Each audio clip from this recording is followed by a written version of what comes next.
In business news tonight, when compared to August last year, export income this August has seen a 13.1% decrease. Data released by the Central Bank of Sri Lanka today reveals that the income generated by the export of agricultural products, including tea, has seen a decrease of 28.5%. When compared to the same time period last year, the income from tea exports in the month of August this year has decreased by 32.7%. The income from apparel exports has reduced by 3.9%, while food and beverage exports have decreased by 45.2%, while mineral exports have decreased by 47.4%. Accordingly, the total export income for August this year has reduced by $125.3 million. The central bank data reveals that import expenditure during the month of August was $1,750 million, resulting in a ballooning trade deficit of 921.1 million rupees. We can see that the trade deficit has increased in the first 8 months of this year compared with last year. This shows the poor management of the economy and the inability to develop the export sector.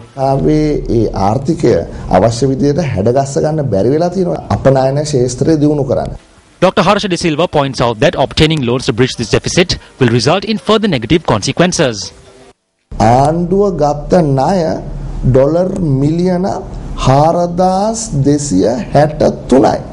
The loans obtained by this government amount to $4,263 million. Sri Lanka has never obtained such a massive amount of loans. When compared to last year, the loans obtained in the first 8 months of this year have increased by 35.7%. We can obtain foreign loans and bridge this balance of payment for a short period, but it will result in mid and long-term complications.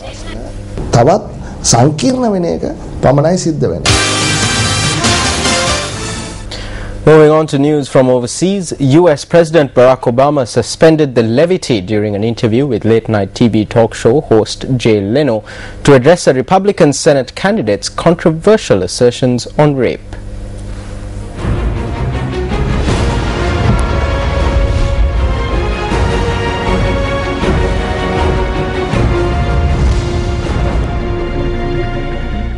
Well, you're married.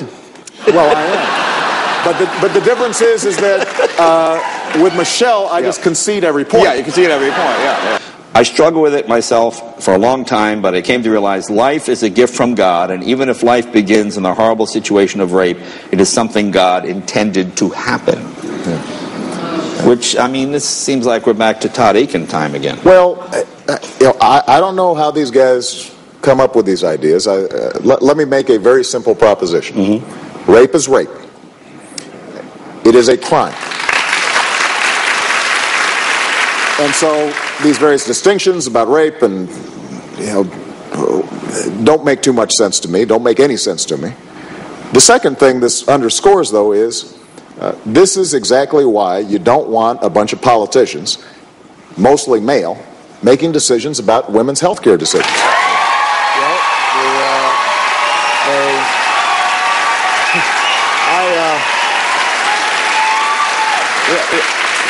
Women are capable of making these decisions in consultation with their partners, with their doctors, and for politicians to want to intrude in this stuff, oftentimes without any information, is a huge problem. And this is obviously a part of what's at stake in this election. About the European...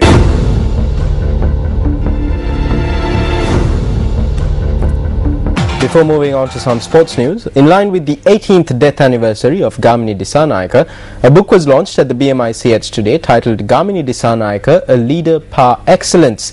The book was launched under the auspices of the Deputy Indian High Commissioner to Sri Lanka, P. Kumaran. A distinguished gathering including government and opposition politicians were present at the launch.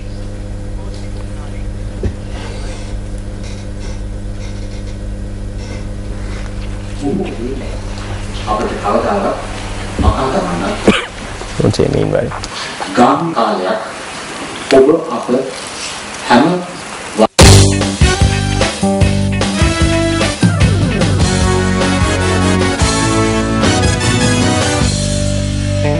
The Minister of Sports refused to approve the T20 squad, which was named by the Sri Lanka Selection Committee last evening. Speaking to Sports First, the Minister stated that the reason for his refusal was the fact that radio stations, quoting the chairman of the Selection Committee, had revealed the details of the squad before obtaining his approval. Two experts from the legal and sports fields expressed their views to Sports First on this matter. It is completely prohibited for any selection committee to reveal the selections to the media or any institution without the approval of the minister. Therefore, the action taken by the minister is correct. But there is one problem.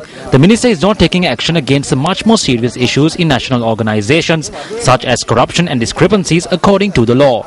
ජාතික සංගම්වල දූෂණ අක්‍රමතා තීති ඇමතුමා පනතනුව කටයුතු කරන්නේ නැති එකයි මේ ප්‍රශ්නේ තියෙන්නේ.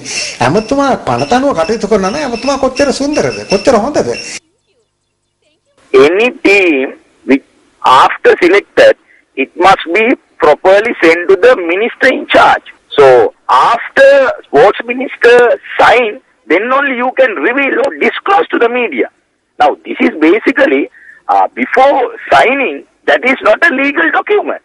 Actually, this is where some kind of, upper hand used by some parties. So therefore, this is an insult for basically for the minister, even without his consent, sending this to this media. So therefore, immediately they must start a disciplinary inquiry, those who are responsible for this, and this should not happen in future. Well, the Sri Lanka T20 cricket team, which was named for the match against New Zealand, has received the approval of the Minister of Sports.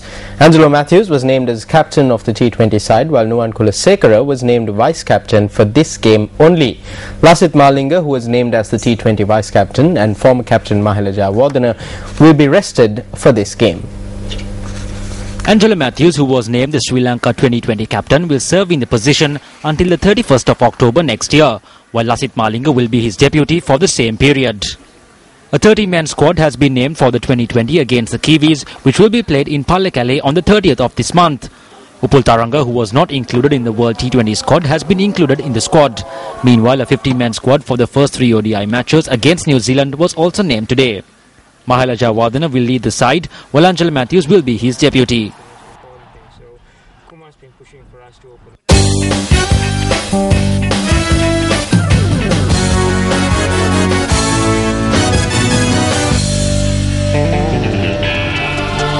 And that's a wrap-up of your Primetime News Bulletin. Remember, if you want to brush up on any of the stories that we had tonight, you can log on to our website, www.newsfirst.lk. For Primetime News, I'm Nadim Majid. And I'm Sonali Vanigabadage. Good night.